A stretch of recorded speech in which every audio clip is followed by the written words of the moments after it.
The human brain makes up only 2% of the body's weight, but it consumes about 20% of the body's energy. The brain is composed of different parts. The frontal lobe is responsible for decision-making, planning, and controlling our social behaviors. The occipital lobe is responsible for processing visual information, while the temporal lobe is in charge of hearing, language comprehension, and auditory memory. The parietal lobe processes sensory information, such as touch, pressure, and body position. Additionally, the limbic lobe, or the medial lobe, plays a key role in processing emotions, memory, and motivation. Within the brain, the cerebellum plays a crucial role in balance, coordination of movements, and muscle control.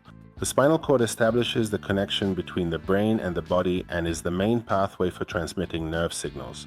The optic chiasm is the point where the optic nerves intersect, transmitting visual signals from the eyes to the brain.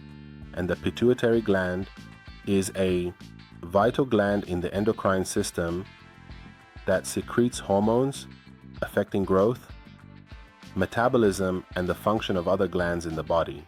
All thoughts, feelings, and learning are transmitted through neurons and the neural network.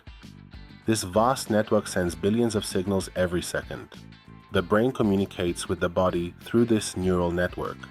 Every movement and function of the body is under the command of the brain. The brain is the most complex organ in the body. Every thought and feeling we have is the result of endless connections within this amazing world.